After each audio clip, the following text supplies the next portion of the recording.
So we have to go back over. Remember? Yeah. Okay. No, no, it's okay. Oh, you have to go back. No, this doesn't work here. Oh, it's okay. Yeah, I know.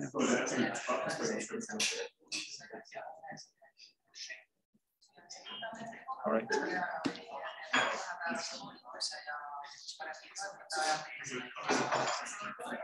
So slow. Very slow.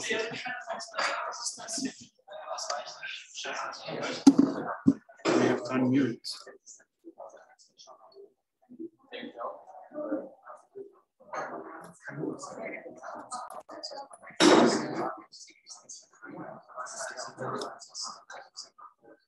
How can we need to unmute. I did unmute. I did.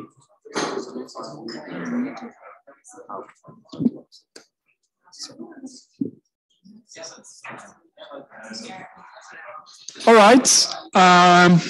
Welcome back. And now we're gonna move on to the group number 3. So the floor and screen and the world is yours. All right.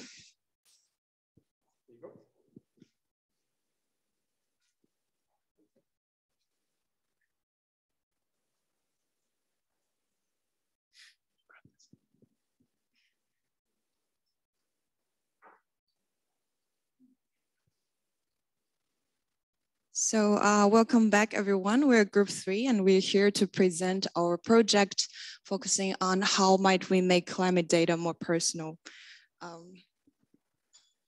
So before we jump right in, I would like to introduce you to our amazing international team, Jacqueline, Mingxuan, Stefan, and I.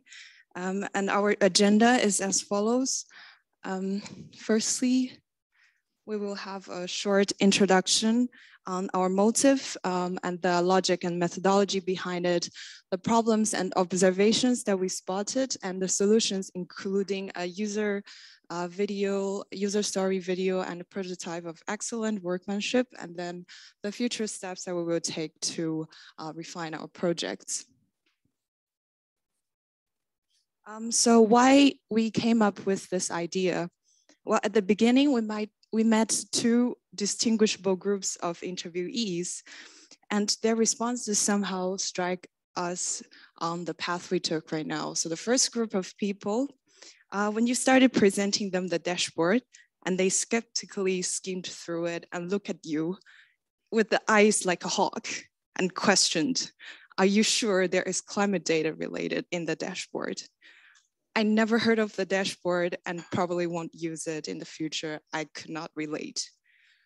And then there is a second group of people, very politically concerned and involved, and they look away from you and the dashboard in the distance and gazing, and they go, what people really need is an ambitious climate policy. They don't want too much interference from the state authorities. They always address the third person. Well, those 2 instinctually led us informing our motive that we ended up right now. So a quick overview of how we conducted our project. We started from the interviews among the locals to find out what their really concerns, and define the problems using the user journeys. And then we brainstorm the ideas and then prototype on the selected ones. So a closer look at the interview and define phase. So among our interviewees, 67% of them are women and 55% are people aged over 35. And the age varies from 18 to 35. And based on their attitudes, we categorize them into the optimistic one, the concerned one, and the conservative ones. And the majority are quite concerned and pessimistic about the climate change policies that the government is taking. And they show kind of lack of trust in the government. And then the insights are categorized into 9 different parts, and we mostly focusing on the public transportation and the dashboard user. And then my colleague will talk to you about the main problems we observed in those parts. So from the previous personas mentioned, there was overarching, although the personas were different, there were overarching concerns that the interviewees had. One of the concerns was in public transportation, the fact that they're in the city of Tallinn, the public transportation connections are slow. And outside of Tallinn, in remote areas, they are rather inaccessible. And on the aspect of waste management, the interviewees mentioned that it is rather complicated and it makes them rather uncomfortable.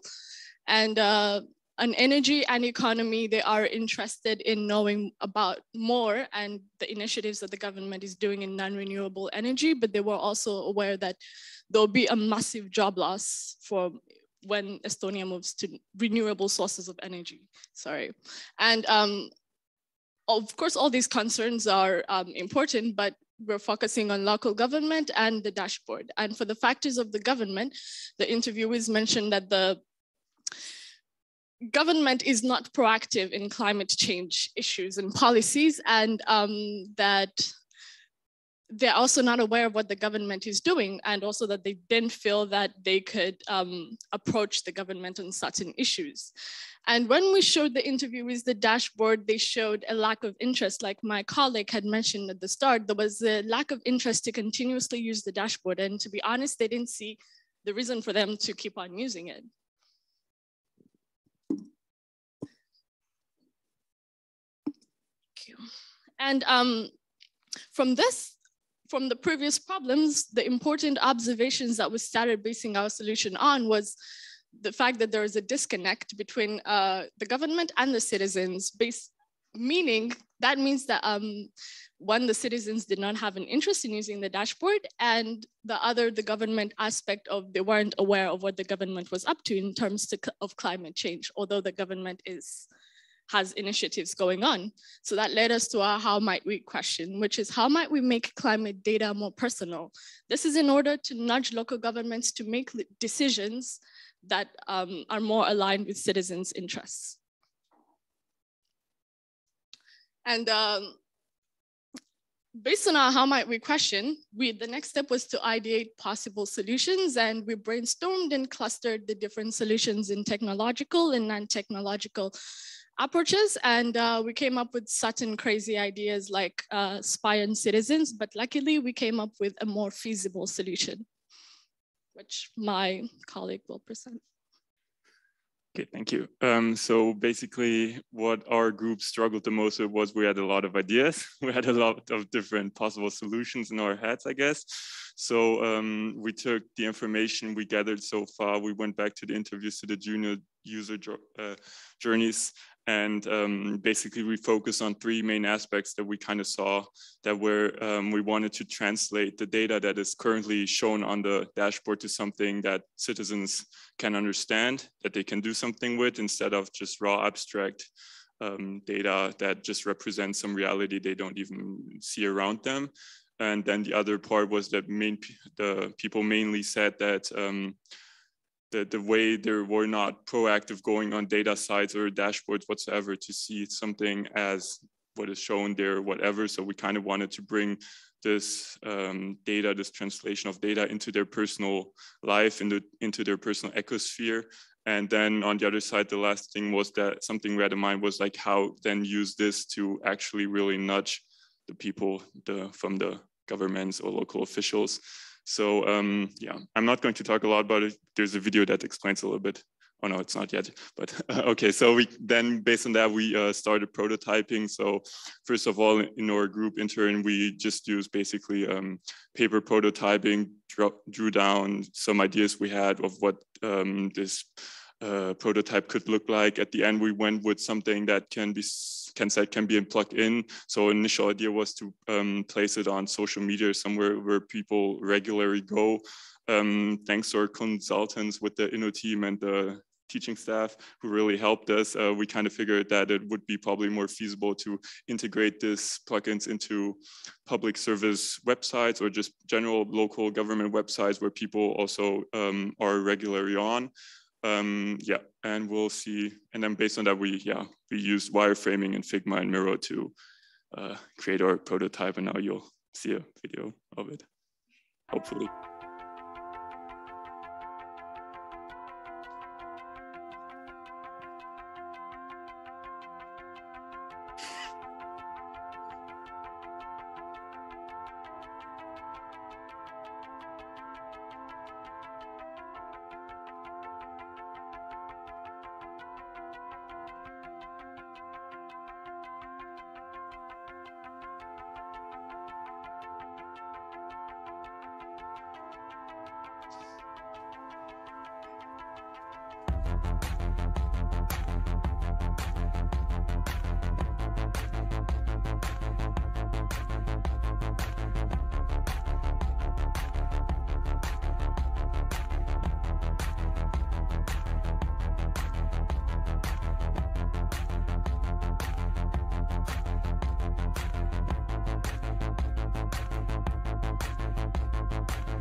Okay, thank you.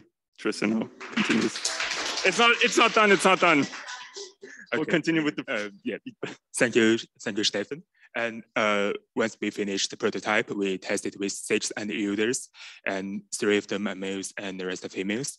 And they are from different age groups, so we could collect data from different population. And based on the data observations, we found that our prototype could actually help people understand the environmental political intentions, and they also raise their awareness of the environmental data. And some of them also mentioned that our advice are actionable and easy to be used in their daily life. But there are also some adverse feedback, like some of them just say our design and color are not suitable and not easy to be used by them. And they also doubt whether the prototype could be actually change people's behaviors in the environmental issues. So based on their observations, we slightly changed the color from green to blue, so it would be more suitable to the website we inserted in. And we also added the latest climate report related to the local areas, so they could check the updates over the past few years, and they can make the comparisons between the different regions. And so based on the observations, we also developed 4 further steps. And the first step is we want to test with more end users to collect the data. And due to the limited time, we don't have enough space to extend our target group. And until now, we still focus on the environmentalists and people who are interested in the political issues. And we noticed that these people are more, we focused on the younger generation. And after that, we want to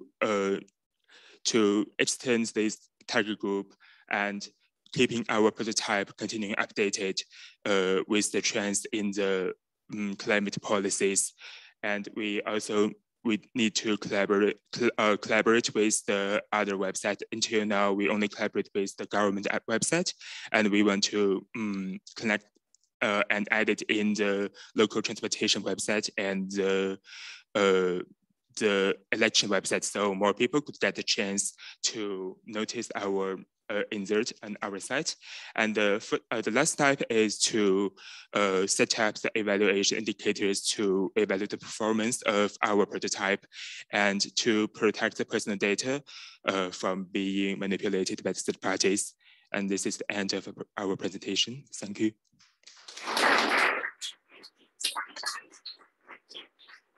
Right. Thanks. So the floor is open for comments, questions. There you go. Thank you. So the video was quite fast, and we didn't see the screenshots. So yeah, it was hard to understand what was the idea exactly. But as I understand, you are proposing to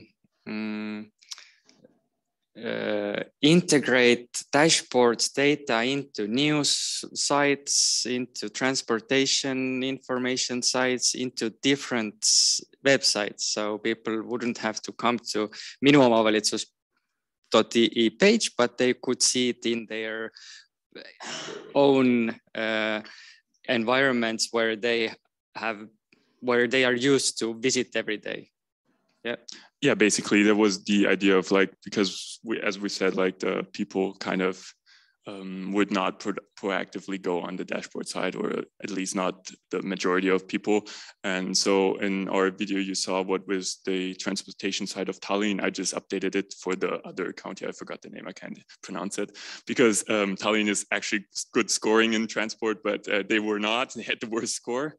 Then what I did is like, instead of like at the moment, there's like this COVID thing there where where our plugin is, and I just edited then our plugin between it, and then what is basically the idea was then you could actually like see latest motions, or in this case you can see like, okay, so you have your region has a below average score in the dashboard of, for example, public transport, and then based on this you could actually like directly see the latest motion or law, whatever legislation that has been taking place in your local government. And since after our consultation, we kind of figured that local officials are not likely to show their face. They don't want to be responsible, but at the end, the politicians are the responsible ones, the local ones. They like to show their face, especially in election years. So why not show what they voted for? And then in this case, the prototype kind of, the video was supposed to show that in this case, Obama, was saying he wants this change, but then you could actually see in our plugin that he has voted against funding a better climate friendlier transport in your region. Yeah, so this is kind of like the idea. And then we wanted to cooperate like with this e-voting site where, yeah, you can at the moment already see. So integrate this with the dashboard on then to the personal ecosphere of transportation sites or waste sites, like, I don't know, when people also, I guess, any other e-service site that is provided, kind of where it fits, I guess. All right, thanks. So we have 2 hands raised in Zoom. So Enoch, please go ahead. Okay, can you hear me, please? Yes, we can. Okay, thank you very much. A wonderful presentation. I am really intrigued by the proportion of their interviewees who thought that the dashboards were not relevant, or and I want to really figure out, do they find the dashboards less useful, or the content of the dashboard being less useful? Are these people who are judging without even going on to the dashboard? They don't know what is on the dashboard, but they've concluded the content doesn't benefit them or is not useful, or there are people who have actually consumed content from this dashboard but have very practical reasons for not finding them useful. Did they probe to see that whether these people have really gone to see the dashboard, they have used it before, but think their content is not contributing to their climate or sustainability decisions and daily lives? Thank you very much. Thank you for the question. So as we kind of like understood from our interviews was that based, so we showed them the dashboard, and what they basically said to us was that, first of all, it's really hard to find the data related to climate at the moment, but I guess that's going to change with the changes that are upcoming on the dashboard. And then the problem is like, okay, so you see your bad scoring area or whatever, you see like, okay, this is not good. So, and then it was always like, what does it mean? Like, what's now? Like, so what can I do about it? Like, it's just like, it's a color in this case, or if you then translate it into the number of the score, like it's a score, but what does a score mean? Like, what can I do about it? What can local government do about it? Has this changed? Is like, if you have I don't know, say a green scoring region, like has this one improved? Like if you see the momentum of it, you think, oh, it's not scoring that good. But if you know like that beforehand last year it was like scoring red or something, or green, then you could actually put it into, I guess, into more context and see how is this county developing? Is it getting better? Is it getting worse? Instead of just, I guess, focusing on the abstract picture of reality that this dashboard creates, and I don't know, leaves some various room for interpretation of your own kind, I guess, which normal citizens not much do, I guess, to interpret too much into the data. All right, thanks. Daniel, go ahead. Thank you, Veiko. And thank you for the team. Thank you, team. Really good beginning with two really good opening like quotations so to the whole topic, and I will give you 2 extra points for the video, not only 1, 2. I think I'm also on the same boat with previous commentators that being said that you use the video format, I think the end result, there is just like one tiny step to take to really conclude everything that you've done to one end solution, is that it's really a bit hard to pinpoint or understand what is the real value that the solution actually provides. In that sense that you pointed out like these keywords like actionable information and local government, etc. But I really don't think that people visit local government websites, first of all. And the second is that the second point is that maybe you could have developed the solution on one journey and then pointed out what do people then do with this meaningful information then. And it necessarily doesn't have to be that people like always scroll and see that how their local government is doing, but on these key points when they are trying to move from one place to another, or they go to elections or etc., then they would get this information. And I think you try to point it out, but maybe it was a bit unclear because you had so many different areas that you wanted to cover with this video. Yeah, so maybe it could benefit it from developing one storyline. And yeah, so I don't know if I do have a question here, but maybe rather just remarks and comments. So, but well done. Thank you. You want to react on that? Well, yeah, so I guess first of all, we kind of thought the same about the local government websites, to be honest, especially since I'm not from Estonia and I know like from Germany that nobody visits the sites. But the initial idea, so to bring it into the social media, I guess is just a little bit too expensive, or maybe you have to kind of collaborate closer with the big tech companies, which is not always as easy. And also then you have different issues of data privacy and what so on. And then I guess, yeah, it was kind of, due to the fact, I guess, of our presentation and the time that I had to cut a little bit short the video and the initial idea, because it actually doesn't matter like on which area you use it on. We try to focus like on the main story about transport, but it doesn't matter like what's the data on, because it's actually like it's translated to the advice, and the advice can go on any, I guess, policy issue. So you can also like transport it, expand it to maritime transport for regions that are at the sea, or or waste management for other regions, and energy, housing.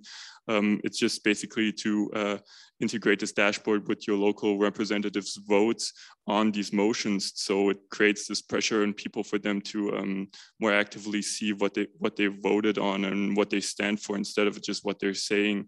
And since in many local regions, people actually, I hope, know their local representatives by name, and even maybe face-to-face have seen them before, it creates this kind of, I guess, pressure to show what they voted for to people who actually know them. And yeah, so, but thank you for your inputs. Well, we're still prototyping, testing, so it's not finished idea, I guess, at the end, but yeah, we'll try to make better. All right, thanks. Marilyn? Yeah, thanks a lot. Your team's journey was quite messy and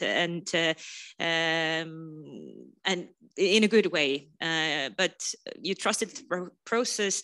You went back to what people told you. You went back to your insights. You took advice.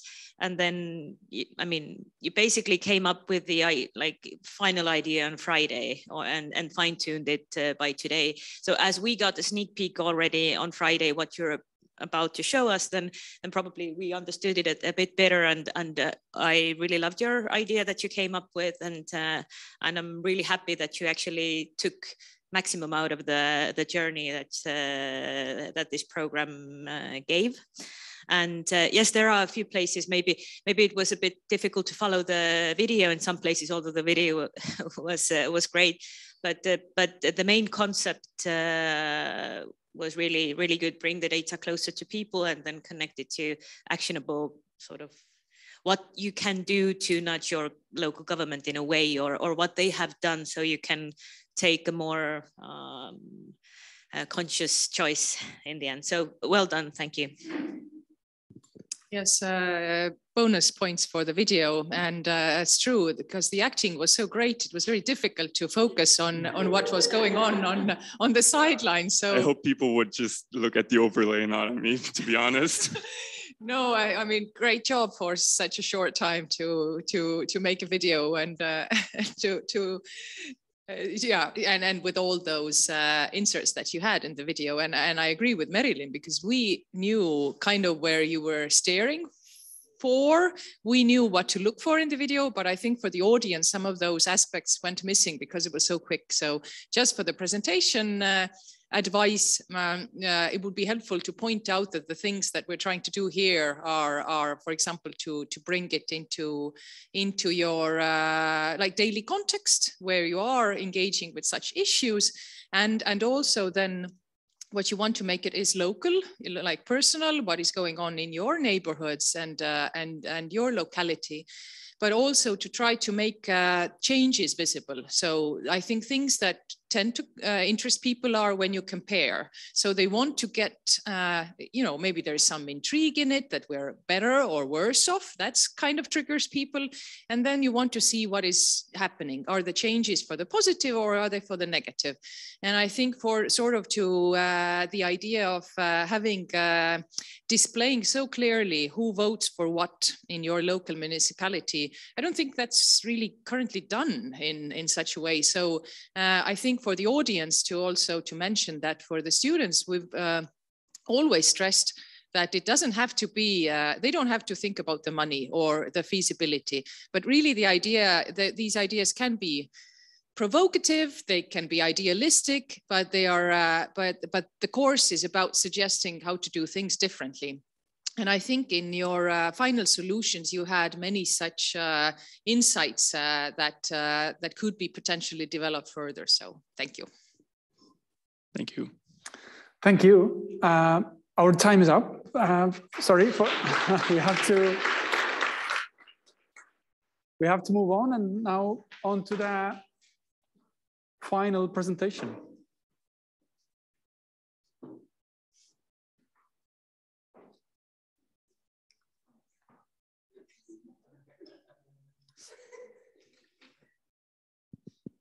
Is this on? Yeah, it's on. Yeah? Yeah. That was German. By the way, spoiler.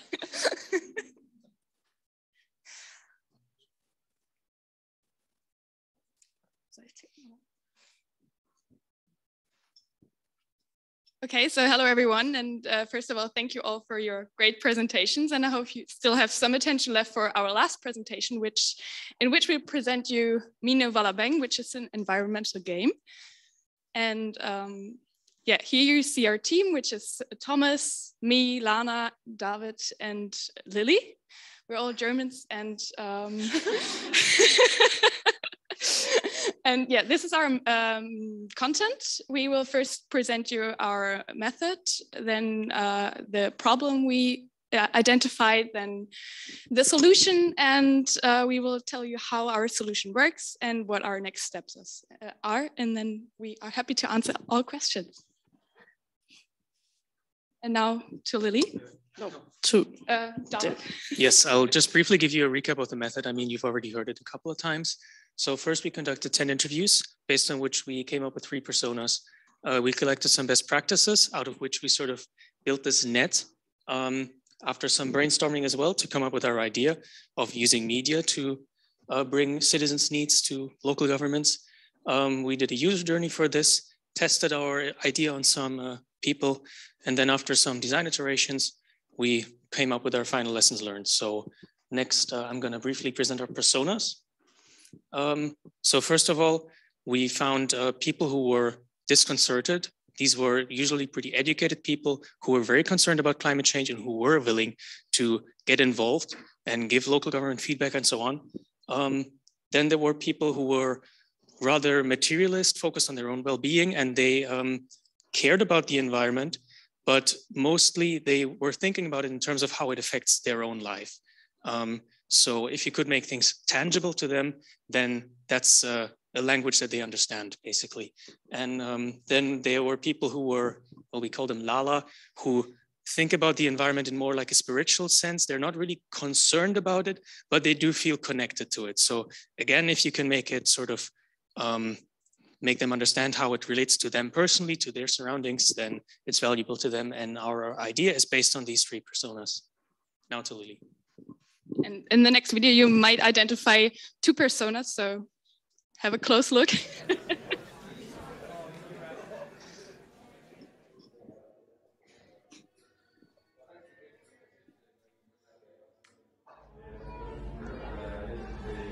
Oh my God, have you seen this?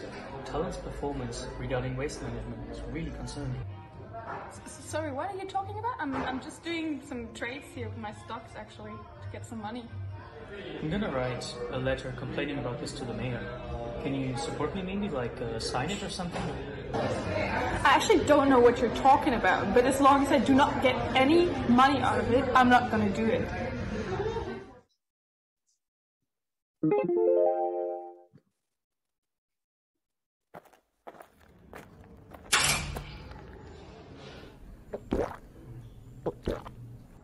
Hello, Miss Mayor.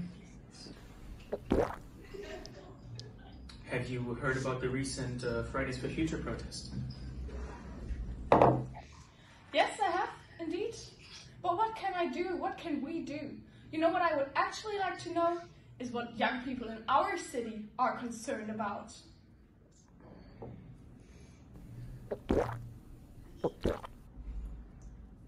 Actually, I have an idea.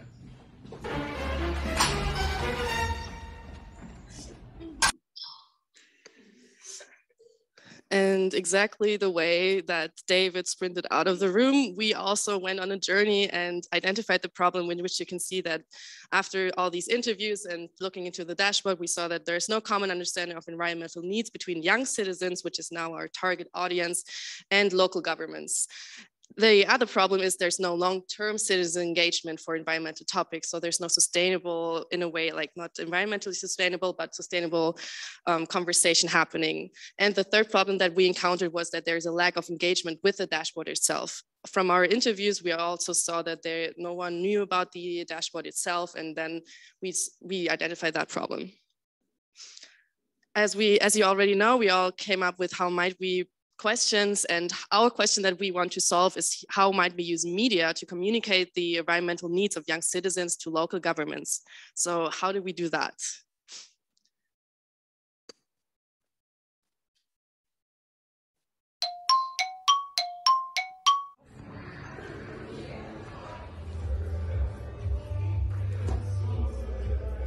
What is that? Come on, try it out. You can get a free coffee for it. Okay, I'll try it.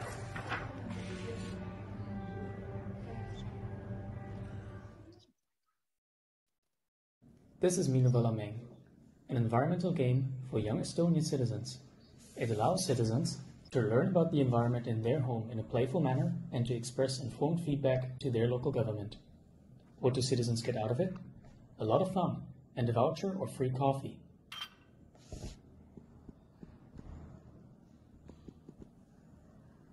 Users can simply log in with their Estonian ID and choose a nickname. Here you see the main menu. The main feature is the daily quiz.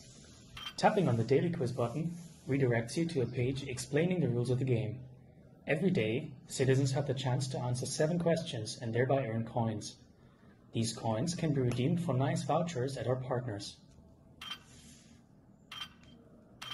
Here you see the environmental topic of the day. Today's topic is waste management. Tapping the start button leads us to the first question. Do you know the answer? To bridge that, the question is actually going out to you guys. The question was, Lana, if you remember it, I don't.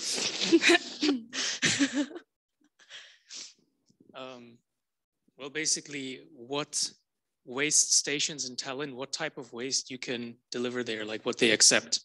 And then there's a number of options, which we hopefully will see in a second again.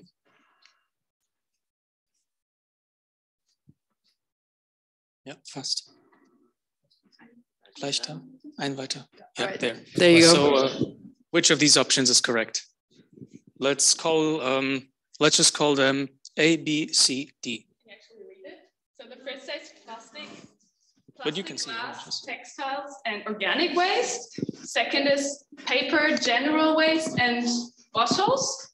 The third is wood, paper, and metal. And the fourth option is paper, glass, general waste, and organic.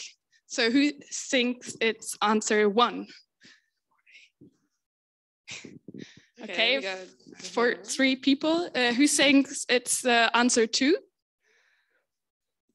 4, 5. Then 3. No one. And 4.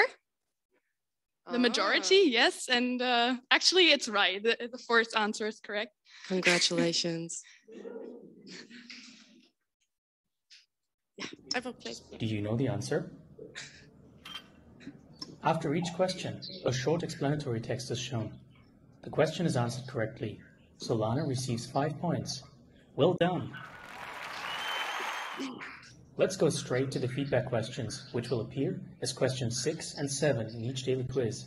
After having learned a few things about waste management in Tallinn in the past questions, Lana is now asked for her opinion on waste management in Tallinn. Lana actually wants more trash to be recycled, which she lets her governor know by selecting the second option. For answering the feedback question, Lana receives 5 points. The last feedback question gives Lana the chance to express her concerns in more detail. While David uses this chance to submit his complaint letter, Lana skips this feedback question. Skipping this question does not give her any points. Now the quiz is finished. Lana receives 25 coins in total. And because it is the 5th day in a row that she plays the quiz, she also gets a voucher for free coffee, which she can redeem at Caffeino Reval. If she wants to get more vouchers, she can fill in the whole Estonian government satisfaction survey. The coins she can redeem for additional vouchers at our partners that you see here. Lana chooses to redeem 100 of her points for a voucher at Co-op. Play municipality. Learn more about the environment in your municipality, express your concerns, and be rewarded.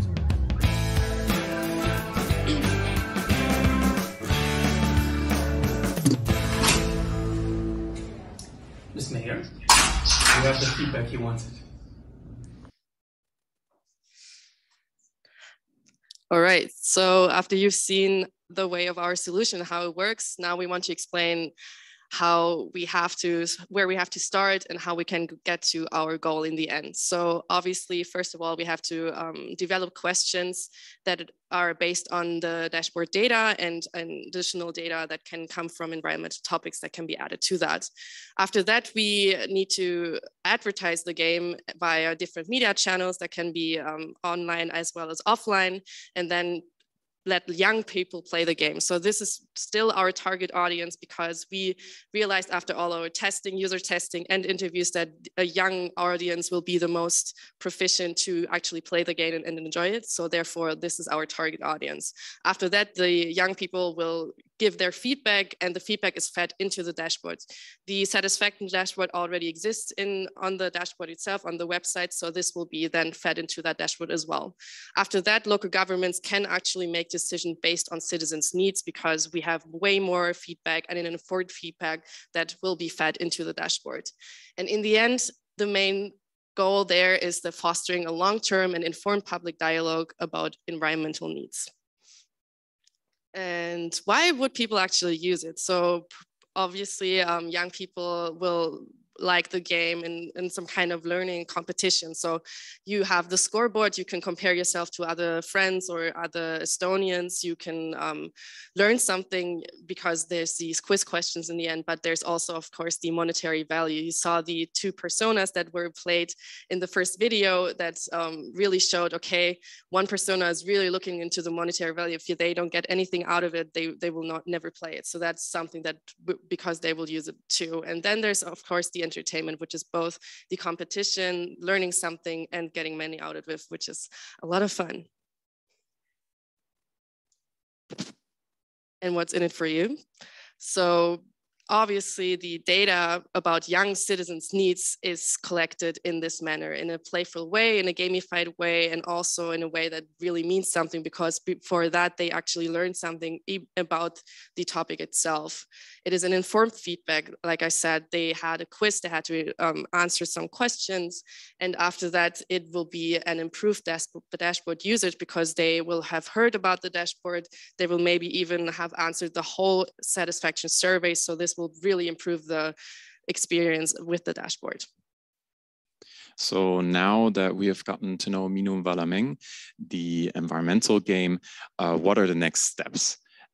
We adopted an agile approach for the next steps.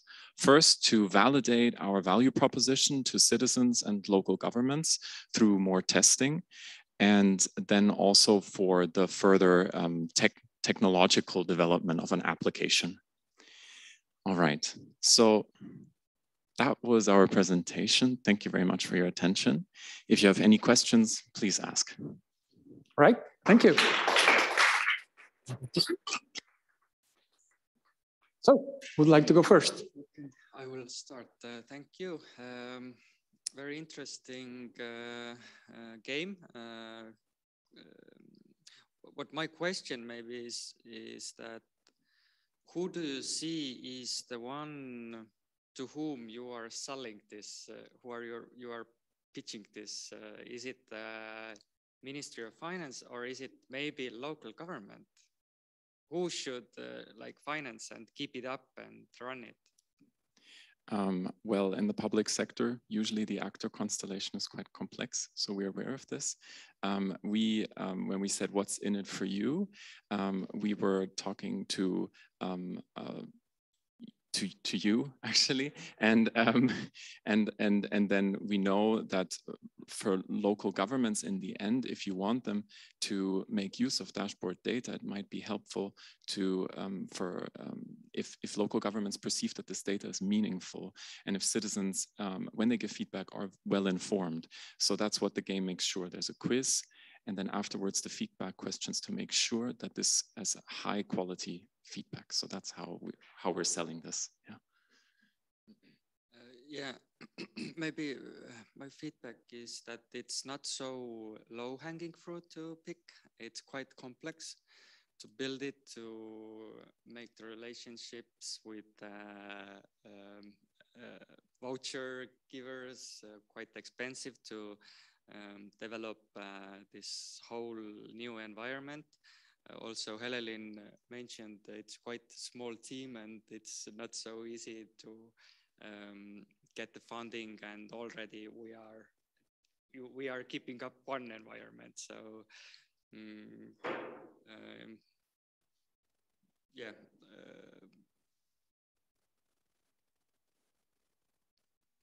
Yes. Okay. Thank you for the feedback. It's definitely valid. The application here would have certain costs associated to it. However, nowadays building such apps is not as effortful as in the past. There are standard libraries that one can use. And also the deployment of it, there are like standardized contracts for this. So it might not be that effortful. That would be a part of the value proposition to you that we have to test. Thank you for the presentation, and I think some of the comments that Karl just made are the ones that we during the sessions also voiced back to you, that that these are the potential risks. However, I do would like to praise you for choosing a specific target audience, and these are namely the young people whose voices are actually not so much heard, and not during the elections, not so much, although we've now extended it to the age of 16. They're still not very active, and that's only every 4th year, and in the local governments. So trying to figure out more ways of how we could engage them and how we could hear the voices, I think is a good direction. My question is, did you test this on any of your or any of those people that you chose as your target group, other than those people presented in the videos? Yes, of course, I'll hand over. Yes, so we mostly tested it in our personal circle, to be honest. But then, yes, people our age and younger. And there were 2 main feedbacks to this, or let me say 3. One was that people did find the information interesting, and that after playing this, they would use it in conversations, they would recommend it further. But without the voucher, basically no one would play it. And I think that goes for a lot of these kinds of applications, that if there is no direct incentive and if you don't give people something for using it, then only a very selected group of people will actually engage with any government website or feedback thing.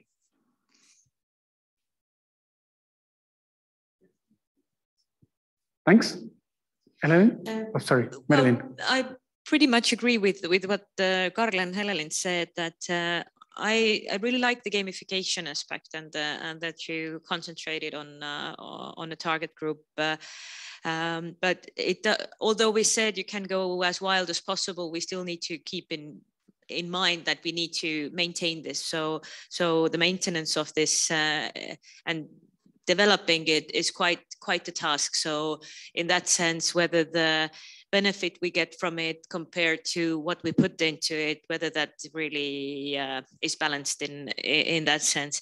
And I think you a bit moved away from your how might we question. So the link between your how might we question and the final solution, for me, it's a bit vague, but the question was broad enough, so in that sense. But thank you for and the presentation was really clear, and that presentation was good. So thanks for that. Right, thanks. Thank you very much. If I may respond, or if we can respond. In our test, testing, our list of tests to test the value proposition that we created, there's also one on the total cost of ownership. And there are different scenarios of TCO that then can be calculated through and could be combined with A/B testing for this application, so that you can make sure that you will build an application that is as cheap as possible while achieving most of the value that you want to achieve. Yeah, so we actually have a test for this. And as I said, it might be a little bit cheaper than you think nowadays with standardized components and all of that. Yeah.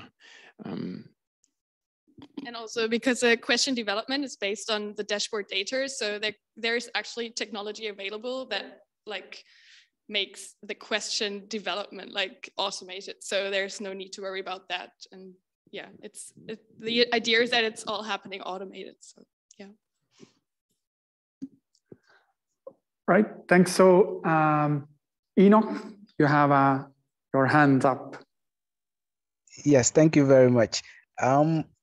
In the beginning, you did mention that to log in and play the game, you need to use your national ID.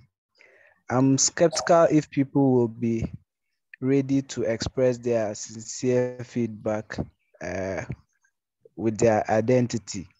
And I want to find out, have you considered making it possible to anonymize feedback? And also considering the fact that there's reward attached to the exercise. So you maintain your identity when you are taking the exercise, that you can score you can score points for, but when you are to give feedback, you're able to hide your identity and give the feedback if that is what you prefer. Thank you.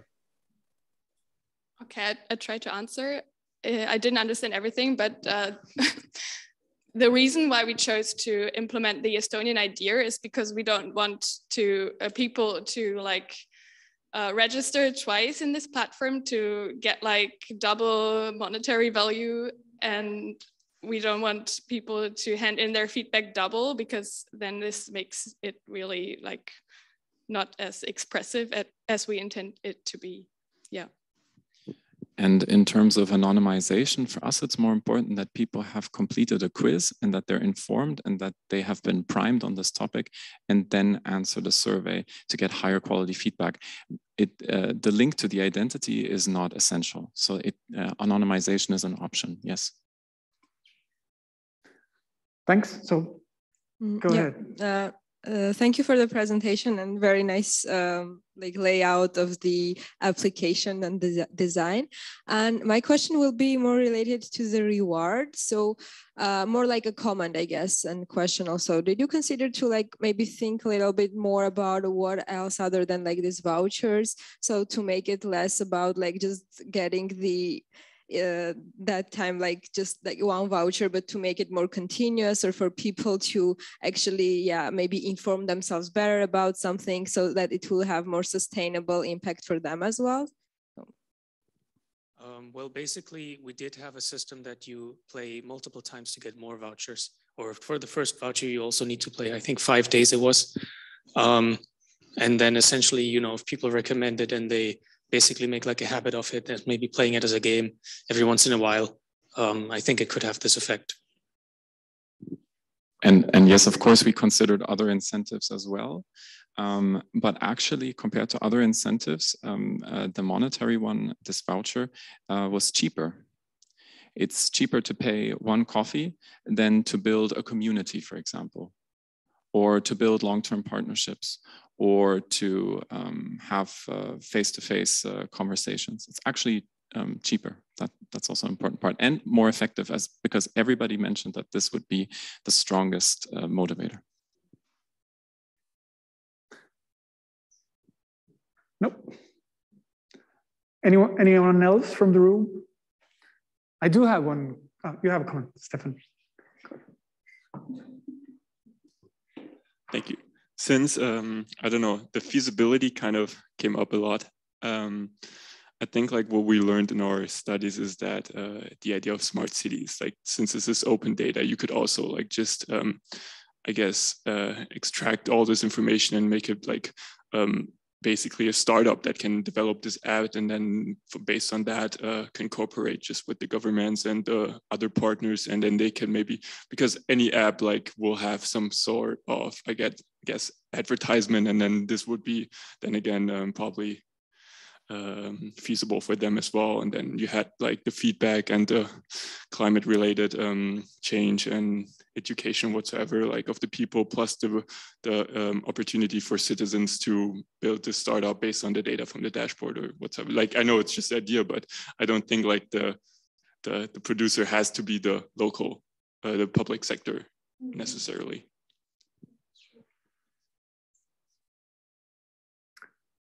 Okay, thanks for this. I do have one, because since we have a couple of more minutes, I do have a question. Was the point mostly sort of raising the awareness among people? Was it to somehow nudge their behavior? Was it something else? What would be the sort of the main, how you would understand the impacts of, you know, assuming that a lot of people start playing it? You said that you can use that to collect additional data. But how would you make sense whether this works or not, let's say after half a year? So basically, one of the things that kick this idea off is that something that all groups across the board got from people is that no one or few people actually really understand the scores in the dashboard. So, and then if you really go into one of them, then they can't really make sense of it. Even like designing these questions myself, for some of them, so specifically in waste management, I was not able to come up with a question because I did not understand why this category was in there and what it actually says. If you want, I can give you an example, but maybe to answer the question. So one of the things is that this is one way of actually explaining the categories to people. Like if the questions are closely based on a category. So if you answer the question and then read the info text, you should be able to understand what it means. And then after that, basically the point of it is really to collect this feedback. So you first make sure people actually know what you're talking about and they get what you're saying to them. And then you ask them for your opinion rather than just putting some page out there and expecting them to, you know, make sense of it on their own. And then you only get like, what, I don't know, 2 pensioners who have too much time on their hand to read through all the information and give you like 2 long comments that no one will ever use for anything. Right, thanks. So it's a sort of a start of a conversation, yes, basically. Okay, thanks. I do not see any further hands, either in Zoom or in the room. So thank you very much for this.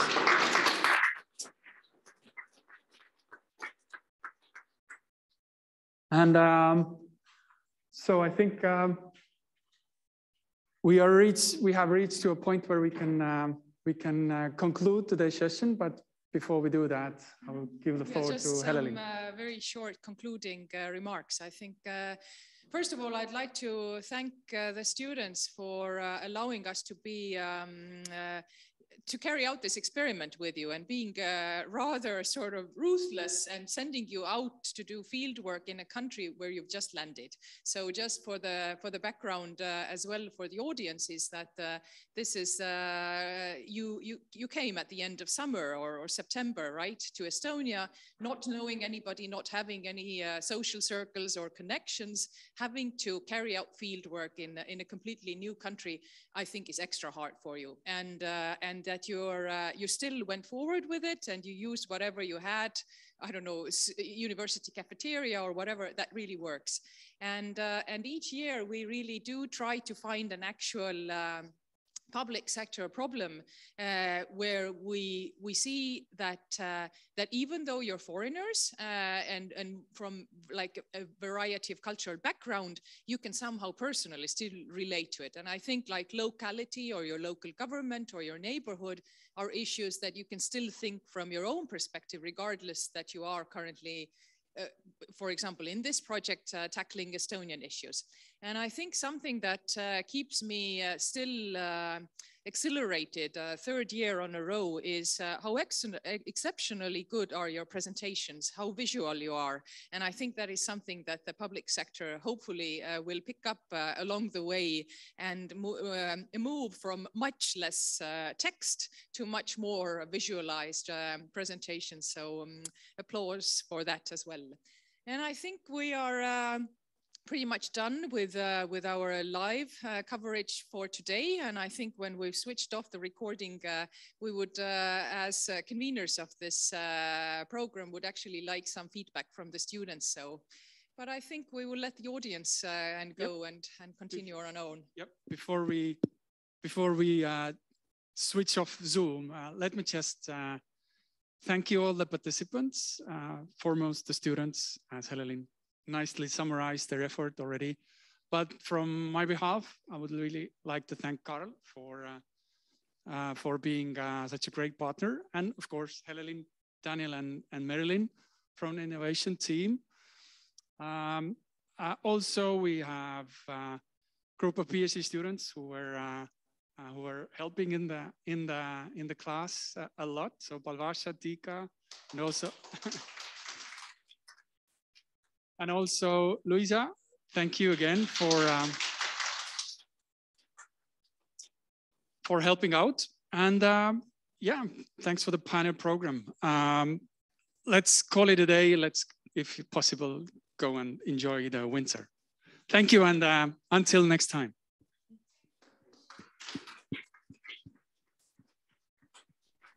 Thank you. Bye. Thank you. Bye.